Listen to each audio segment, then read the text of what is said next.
बैठते थे तो इन तीनों के चेहरे पर एक साधारण से पुष्प को देखकर हंसा करते थे, जिस पुष्प का नाम था कनेर का पुष्प, पीला कनेर।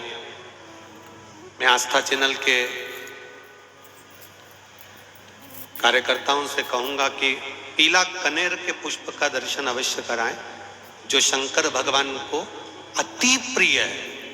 पंच पुष्प में से दूसरे नंबर का पुष्प है। पहले नंबर का कौन सा था? कल कथा में वर्णन किया था। कौन सा? पारिजात, हार श्रृंगार जिसको बोलते हैं। दूसरे नंबर का है कनेर, जो जहर से परिपूर्ण है। पीला कनेर। टीवी के माध्यम से आप दर्शन कर रहे होंगे, फेसबुक यूट्यूब पर कथा को सुन रहे हैं तो उस पर देख रहे होंगे। एलसीडियां जो लगी हुई हैं, एलईडियां, उस पर भी आप लोग आराम से दर्शन कर रहे होंगे। पीला कनेर, केतकी, चंपा, केवड़ा, जो कि पुष्पों में प्रबल पुष्प हैं, बड़े सुगंधित पुष्प हैं। जब पुष्पों की सभा लगती है तो उस पुष्पों की सभा में भी इन तीनों को बड़ी महत्वता दी जाती है, बड़ी महत्वता। मुस्कुरा रहे हैं, हंस रहे हैं। जब व्यक्ति के पास में थोड़ा सा वैभव आ जाता है, व्यक्ति के पास में थोड़ा सा धन आ जाता है, व्यक्ति के पास में थोड़ी सी संपदा बढ़ जाती है, व्यक्ति के पास में थोड़ी सी पद, प्रतिष्ठा, यश बढ़ जाता है, तब वो साधारण व्यक्ति पर थोड़ा ठहाके लगा सकता है, हंस लेता है। पर ये नहीं जानता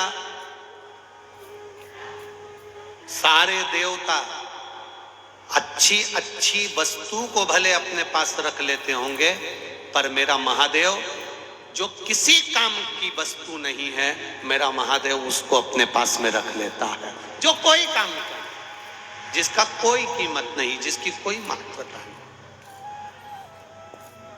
धतूरे की कोई कीमत होती है क्या? अरे बोलो, जम के बोलो जरा। नहीं। बेलपत्र की कोई कीमत, डमरू की कोई कीमत, त्रिशूल की कोई कीमत, सांप की कोई कीमत, भभूति भस्म की कोई कीमत, मुंडमाला की कोई कीमत, जिसकी कोई कीमत ही नहीं है, जिसको दुनिया ने नकार दिया, जिसको दुनिया ने धक्के मार कर निकाल दिया। शिव महापुराण की कथा कहती है,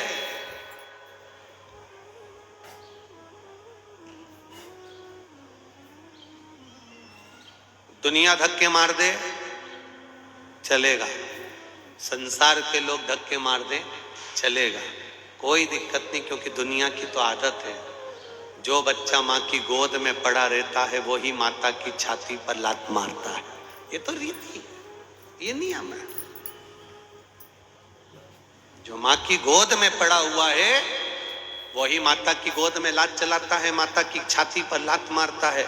बाल्यावस्था में ये हमें सीख देता है। संसार के लोग धक्का मार सकते हैं, संसार के लोग अपशब्द कह सकते हैं, संसार के लोग ताना दे सकते हैं, संसार के लोग आपको गाली दे सकते हैं, संसार के लोग आप पर उंगली उठा सकते हैं, पर यदि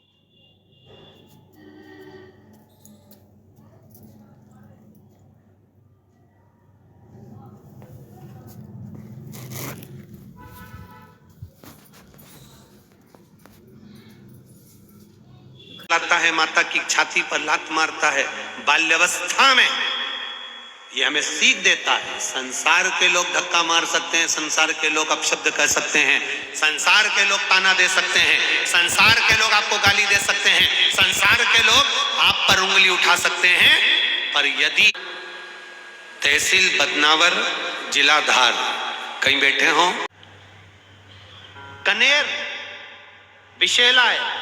कनेर का फूल सुगंध नहीं है, कनेर के पुष्प में कोई सुगंध नहीं, कोई तत्व नहीं पड़ा है। केतकी हंस रही है, केवड़ा हंस रहा है, चंपा हंस रहा है। दुनिया के लोग जिस पर हंसते हैं, दुनिया के लोग जिस पर उंगली उठाते हैं, दुनिया के लोग जिससे नफरत करते हैं मेरा महादेव उससे प्रेम करता है, मेरा महादेव उसको प्यार दे दिया धक्का।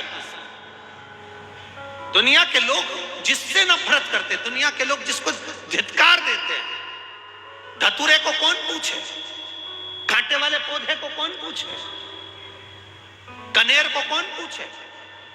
कोई पशु पक्षी नहीं खाता कनेर को, विष भरा है, आंकड़े में विष भरा है, मंदार में विष भरा है, समी के पत्ते कांटों में पैदा होते हैं, बेलपत्री का पत्ता कांटों में पैदा होता है, सब में कुछ ना कुछ दोष है, फिर भी मेरा महादेव उनको स्वीकार करा हुआ है।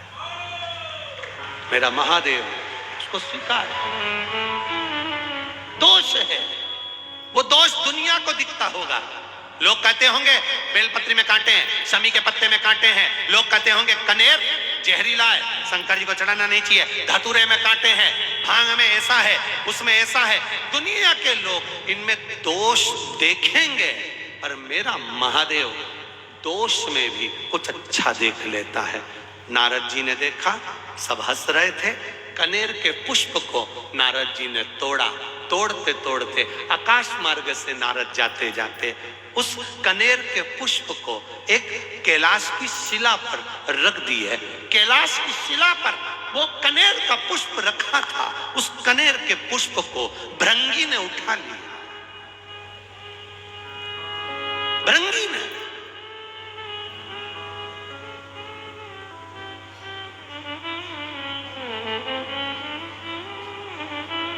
भृंगी उस कनेर के पुष्प को उठा लेता। श्रृंगी ने देखा कि भृंगी ने कनेर का पुष्प उठाया, श्रृंगी ने आवाज लगाकर कहा, भृंगी क्या कर रहे हो? भृंगी कह रहे हैं, मैं जब महादेव से मिलकर आया था तो महादेव के आज चरणों में कोई पुष्प नहीं था, देवादिदेव महादेव के श्रृंगार में कोई पुष्प नहीं था। श्रृंगी ने कहा, ये पुष्प में सुगंध नहीं है, इसीलिए इसको कोई देवता स्वीकार नहीं करते। भृंगी ने कहा, शमशान की राख मनुष्य के कपड़े पर लग जाती है तो मुर्दा जलाकर आने के बाद नहाना पड़ता है, वो शमशान की राख महादेव पर चढ़ जाती है तो वो भी पैकेट में बंद होकर लाखों की बिक जाती है। शमशान की राख मनुष्य के कपड़े पर लग जाए तो उसको शमशान से आकर नहाना पड़ता है, वो शमशान की राख महादेव पर चढ़ जाए तो वो भस्मी बन जाती है। शरीर पर महादेव के लगने के बाद चपटी भभूत में है खजाना कुबेर का, उसकी भस्म से भी कुबेर का खजाना झड़ता है, तो ये कनेर भी कुबेर के खजाने से कम नहीं होगा, मेरा विश्वास कहता है, ये मेरा विश्वास है। भृंगी ने कनेर का पुष्प उठाया, ले गया, श्रृंगी दुमदुमी बजा रहा है,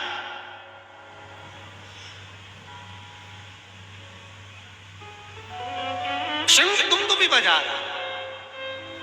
देवी भागवत कह रही है, कुर्म पुराण कह रही है, कुर्म पुराण का 24वां अध्याय कह रहा है। भृंगी ने पुष्प उठाया और श्रृंगी दुमदुमी बजा रहा है।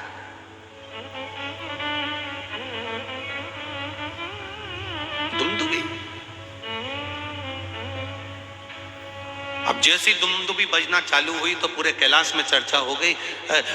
ऐसा लग रहा है कि कुछ जरूर हुआ है, इतनी दुमदुमी बज रही तो जरूर कुछ हुआ है। अब हुआ क्या है पता करो। माता पार्वती जी ने गणेश जी को भेजा, माता पार्वती जी ने कार्तिकेय को भेजा, माता पार्वती जी ने जब गणेश कार्तिकेय को भेजा तो गणेश जी महाराज ने अपनी सूंड में जल भरकर ऊपर की ओर फेंका। देवताओं को लगा जरूर कोई बात है, सारे देवता आकर खड़े हुए। हुआ क्या है, दुमदुमी भी अचानक क्यों बजने लगी? अपने गांव में अचानक ढोल बजने लगे तो पता तो करना पड़ेगा कि हुआ क्या है, किसके घर छोरा हुआ, किसके यहाँ शादी हुई, किसके यहाँ क्या हुआ। तो मालूम पड़े कि साहब ना तो छोरा हुआ ना शादी हुई, फिर ढोल क्यों बजे? तो के साहब वो मांगने वाला कोई आया है तो वो आटा मांग रिया है तो ढोल बजा रिया है। तो क्या मांगने के लिए ढोल की क्या जरूरत पड़ गई? तो क्या लोगों की बेल बजाओ तो गाली दे, ढोल बजाओ तो ताली बजाओ, तो इसलिए ढोल बजा। तो इसने आखिर बात क्या है?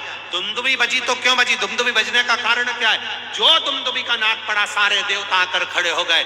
इतने में भृंगी ने एक कनेर का पुष्प, मात्र कनेर का, जिसमें विष भरा हुआ है, किसी काम का नहीं, जिसमें सुगंध तक नहीं है, जो कोई काम का नहीं था, उस कनेर के पुष्प को भृंगी ने देवाधिदेव महादेव के चरणों में जैसे ही रखा, पार्वती जी ने उस पुष्प को देखा, देखकर विचार करा, जो भी सुगंधित पुष्प आता था शिव जी के ऊपर चढ़ता था, भले इसमें विष भरा है, क्यों ना ये भी शिव पे चढ़े। पार्वती जी ने उठाकर शंकर भगवान के कानों में उस पुष्प को लगा दिया। कनेर का वो फूल आज भी शंकर भगवान के फोटो में, पुराने फोटो में, पुराने चित्र में शिव जी के कान में लगा हुआ। कभी कभी किसी ने दर्शन करा है किसी ने ऐसा दर्शन कि शिव जी के कान में कनेर का फूल लगा हुआ देखा होगा? तब पार्वती जी ने कानों में उस पुष्प को लगाया। देवाधिदेव महादेव नेत्र बंद कर स्मरण करते हुए देख रहे हैं। देवता खड़े होकर अपने आप को विचार कर रहे हैं कि यह पुष्प शिव जी पर कितना सुशोभित हो रहा है, ये पुष्प हमको भी मिलना चाहिए। भगवान शिव ने नेत्र खोलकर कहा, ये मुझ पर चढ़ा है, देवताओं को भी प्रिय लगा है, सभी देवताओं को कनेर का पुष्प समर्पित होगा और वो कल्याण करने वाला। महाराज,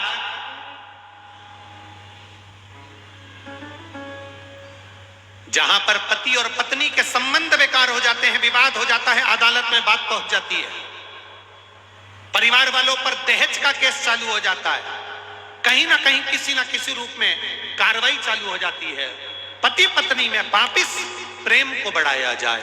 उस प्रेम को बढ़ाने के लिए शंकर भगवान का समझ लीजिए शिवलिंग, कनेर के पुष्प की माला, काई के पुष्प की, कनेर का वो पीला जो फूल होता है, आप टीवी पर दर्शन कर रहे होंगे, कनेर के पुष्प की माला, जो ऊपर जलाधारी लगी है, जिस जलाधारी में से बूंद बूंद पानी गिरता है, ये शंकर भगवान की 5 बेटियों का स्थान है। कौन कौन सी बेटी? नाम ले, जया, विषहरा, श्यामली बारी, दौतली और 5वें नंबर की देव। ये शिव जी की 5 लड़की है जो पानी बूंद बूंद नीचे गिरा रही है। शंकर भगवान की बेटियों के स्थान से शंकर भगवान की जो ये जलाधारी है, जलाधारी अशोक सुंदरी वाला स्थान, ये जो जलाधारी है, बेटियों के स्थान से जलाधारी तक जो कनेर के माला बनाकर स्पर्श कर कर लगा देता है, शिवरात्रि के दिन प्रदोष काल के समय पर उस पति पत्नी में कितना भी झगड़ा हो रहा हो, आपस में प्रेम बनना प्रारंभ हो जाता है। अदालत का केस धीरे धीरे समाप्त होने लगता है। अदालती कार्रवाई यहां तक कहा गया, कनेर का पुष्प, भाई भाई में विवाद हो रहा हो, जमीन के लिए विवाद हो रहा हो, किसी प्रॉपर्टी के लिए विवाद हो रहा हो, या किसी अन्य विवाद में पड़े हुए हो, या तुम्हारे दुश्मन बढ़ रहे हो, तो भी कनेर का पुष्प शिव को समर्पित किया जाता है। कनेर का पुष्प सुख प्रदान करना, आनंद देना, जिसको कोई ना पाए उसको मेरा महादेव पाए। महाराज, खाली ना जाता कोई दर से